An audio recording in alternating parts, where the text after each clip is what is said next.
Hi everyone, Max is my name. I'm the CEO of Smith & Sons. It's a franchise group here in Canada, based in Canada. And what we do is we look for good general contractors and we bring them on board and we get them to join forces with our brand. Currently we've got over 95 franchises in Australia, New Zealand and Canada, and we're about to move into the States in the next 3 months. So business is going well.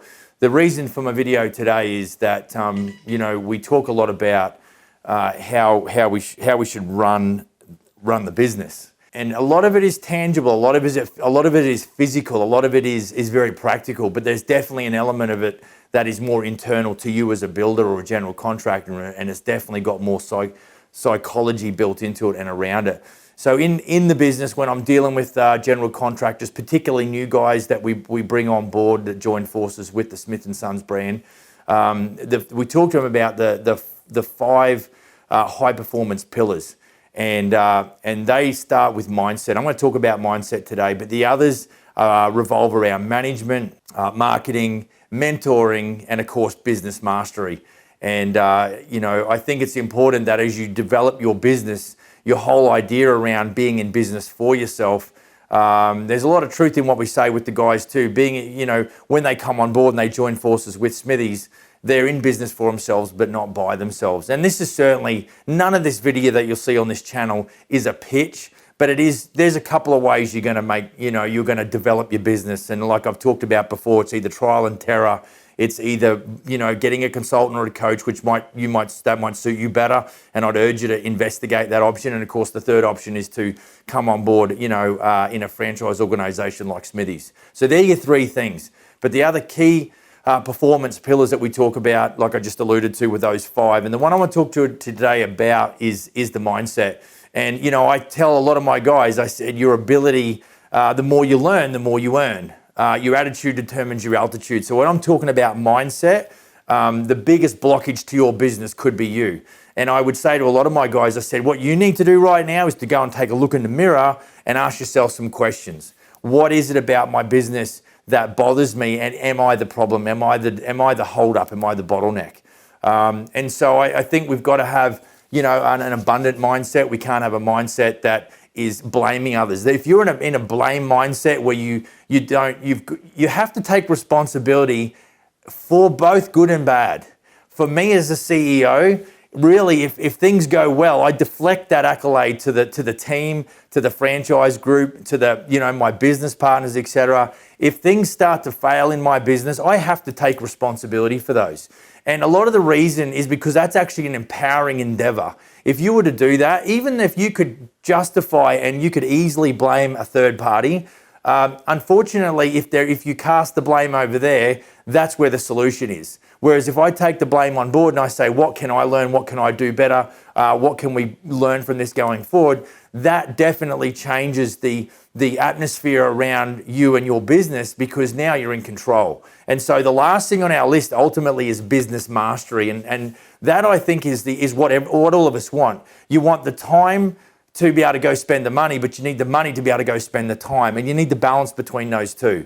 And so that is the end game. That is the ultimate objective for you. And so we want to give our guys more leads. We want to give our guys, help them, show them how to make more profit, of course, and obviously get them more lifestyle. But you can't just, it's the whole 9 yards. It's got to be everything together. If you do 4 out of 5 of these things or 3 out of 5 of these things, your business is not going to fly. And so when we're talking about marketing, I don't know about you, but I never did any marketing training. I employ, engage, outsource other entities and other people to do that.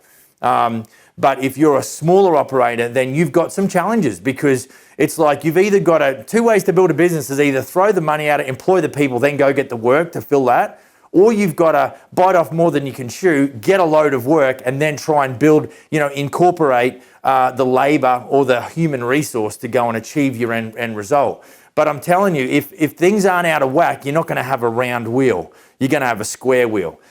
and I just know that you've got to have these things. And the first thing is mindset. You've got to have your head straight.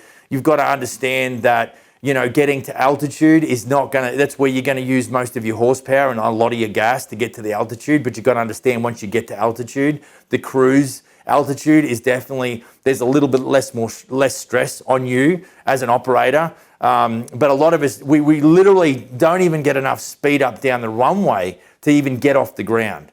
And so that concept alone in your mind, you've got to really, I think first part of the mindset is to also look at what you're doing in your business. And I think you've got to love it. When I used to run a crew of 15 guys, I was a carpentry contractor, and it'd be like, we love construction. And they used to freaking hate that, especially if I had a few beers in the afternoon, because they knew that meant we could work till dark because I'd get charged up. Because I actually used to love the business of construction. 31 years later, now I'm in a different role. I'm an office boy. You know, I'm doing stuff that I wasn't trained to do as a Red Seal carpenter and a qualified builder.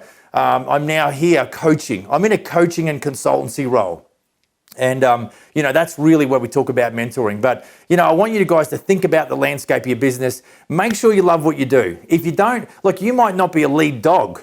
If you're not a lead dog, go and find someone that you can be second in command and help them run their business. Because I'm telling you, you might not be the lead dog, but your life might be happier. And if you love construction, but you recognize the fact that you're not a lead dog, then your life will actually be better. You will probably make enough money. You'll have a better lifestyle. And I think that's what you're looking for. So I think a lot of the time we're trying to grind gears and force shit to happen, where really, if you think about it, you know, and stand back and assess your current lifestyle or the way you're doing business, then there's a lot of secrets that are there if you just ask yourself the hard questions. And so, you know, I think the dynamic, especially if you're, you know, involved and you've got a significant other, that's obviously a tough thing to juggle, because you might be passionate about the business, but you might not have a better half that is as passionate about the business. That's something you've got to work out. And that's why this channel is dedicated to being more customized to suit your situation, because everybody's situation is correct. I can run through mindset, management and marketing and mentoring and mastery, but everybody's business is vastly different. And so you've got to really get out of this what you can. And I think this is probably the bottom line is this, and I'll close on this. It's success really is based on self-awareness. Like, the variable of your success is your ability to be self-aware. And I think when you can, and I tell you what, screw what other people say or do. You seriously got to look in the mirror and go, what is it that I need to do for me? The end, that's it. My opinion doesn't count. Did I just hit the mic? My opinion doesn't count. Old mate's opinion down the road doesn't count. The guy at the hardware, even the missus' opinion doesn't count.